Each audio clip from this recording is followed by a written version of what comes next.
তো আজকে আমরা জুপিটার গাড়ির একটা ইঞ্জিন সেট করব। আসেন এটাই কিভাবে করি আমরা সম্পূর্ণ বিষয় দেখাম। তো এটা হলো মেন পার্ট কেসিংয়ের। এখন আমরা কেরিংটা বহামু। দেখেন বহে দিলাম, দেওয়ার পরে ভালো করে কাপড় দিয়ে সাফা করে এভাবে পরিষ্কার করে নেবেন, যাতে ময়লা না থাকে। কোনো ধরনের ময়লা পরিষ্কার করে পরিচ্ছন্নভাবে করবেন। এরপরে এই 4-5টা ওর আগে ভালো করে আঠা দিয়ে এভাবে কেসিংটা বসিয়ে দিবেন। দেওয়ার পরে তো আমাকে কেসিংটা বসানো হয়ে গেল। এখন এই নাটগুলা পুরা জায়গায় ভালো করে লাগিয়ে দিবেন। লাগিয়ে বাস সুন্দরভাবে টাইট করে দিবেন। লাগানো হয়ে গেলে আমরা এখন টাইট করব। দেখেন প্রত্যেকটা নাট ভালো করে টাইট করে সুন্দর করে টাইট করে দিবেন, যাতে কোনো মোবিল কোনো জায়গায় লিক না আসে। তো এই জায়গায় এই গিয়ারটা বসিয়ে দিবেন ভালোভাবে লক করে। এখানে একটা গাঁট আছে, গাঁটে সুন্দরভাবে মিলিয়ে লাগিয়ে দিবেন। লাগিয়ে ওপরে এই ক্লিপটা লাগিয়ে দিবেন, যাতে গিয়ারটা বাইরে না আসে। ভালো করে সুন্দরভাবে লাগিয়ে দিবেন। তারপরে এই অয়েল সিলটা এই প্লেটটায় লাগিয়ে নেবেন সুন্দর করে আঠা দিয়ে, এনাবন দিয়ে। এনাবন আঠা আছে, আঠা দিয়ে লাগিয়ে নেবেন। লাগানোর পরে এই আবার একটু আঠা নিয়ে বাইরের সাইডটা আউট সাইডটা ভালো করে লাগিয়ে দিবেন, যাতে কোনো লিক না করে। লাগানোর পরে এই জায়গায় সুন্দরভাবে লাগিয়ে এরকমভাবে আমরা যেভাবে লাগাইতেছি এইভাবে সুন্দর করে লাগিয়ে 3টা স্ক্রু আছে, লাগলে একটু টোকা দিয়ে নেবেন যদি না বসে। তো আমরা বসে নিলাম। বসানোর পরে স্ক্রু কটা লাগিয়ে দিবেন। লাগানোর পরে সুন্দর ভালোভাবে টাইট করে দিবেন। এই স্ক্রুগুলো আমাকে হয়ে গেল। তারপর এখন আমরা টাইট করব। দেখেন টাইট করে তো এই যে একটা স্ক্রুড্রাইভার দিয়ে সুন্দরভাবে নাটগুলো টাইট করে দিবেন, যাতে লুজ না। ভালো করে সুন্দর করে টাইট করবেন। আমরা টাইট করে নিতেছি, আমাদের রয়ে গেল। এরপরে আপনারা এই কয়েল প্লেটটা লাগাবেন।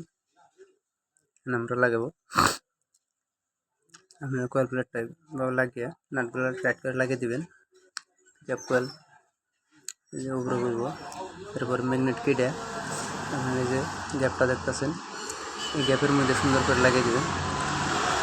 লাগানোর পরে এই যে কি গার্ড ম্যাগনেট কি বলে হয়। তো এরপরে ম্যাগনেটটা এই জায়গায় এই গ্যাপ আছে, এই গ্যাপের মধ্যে বহিয়ে লাগিয়ে ম্যাগনেট টাইট করে দিবেন। নাটটা লাগিয়ে আমরা লাগিয়ে দিলাম। এরপরে পিস্টনটা রিং সেট করবো আমরা। দেখেন রিংটা সেট করে নিই। পিস্টন রিংগুলো কয়, কেউ কেউ ছুরি কয়, পিস্টন ছুরি আমরা লাগিয়ে নিতেছি। লাগানোর পরে সিলিন্ডারটা বসাবো আমরা। হয়তো কেউ ব্লক কয়, ব্লক সিলিন্ডার যেটা আইকন আমরা ছুরিগুলো লাগিয়ে নিতেছি। তো আমাদের ওয়েল্ডিং লাগানো হলো। এরপর আমরা আর একটা রিং আছে, এটা লাগানোর পরে বাকি রিংগুলো লাগাবো। লাগানোর পরে একটু অয়েল দিয়ে এইভাবে ব্লকে পিস্টনের 2 জায়গায় ভালো করে একটু অয়েল দিয়ে নেবেন। ইঞ্জিন মোবিলটা দেওয়ার পরে আপনারা এই এটা যে আমরা অয়েলটা দিয়ে নেই। আর এই যে পিস্টন লকটা দেখতেছেন, এটা এখানে যাইব। এইভাবে ব্লকে লাগানোর পরে ক্র্যাঙ্কের সাথে ওটা অ্যাটাচ হয়ে যাবে এই জায়গায়। আর এই ওর আগে আমরা গ্যাসকেটটা বসাইছি, এটা স্টেডি পিনগুলো দেখে ভালো করে লাগাবেন। এই যে স্টেডি পিনগুলো আমরা ব্লক বসাইছি। তারপরে এই যে পিস্টন এটা এরো মার্ক আছে, এটা আপনার সাইলেন্সার সাইড থাকবো। এরপরে চেন গাইডটা লাগাবেন, আমরা লাগাইতেছি। এরপরে এটা গ্যাসকেট হেড গ্যাসকেট বা হেড প্যাকিংগুলো এখন যেটা এখন আটা দিয়ে ভালো করে লাগিয়ে যে আমরা হেডটা বহামো।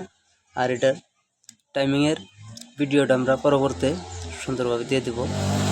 উপর একটা গাইড আছে 12-13 নম্বর নাট দিয়ে, এই যে এইখানে। এরপরে আর টাইমিংটা আমরা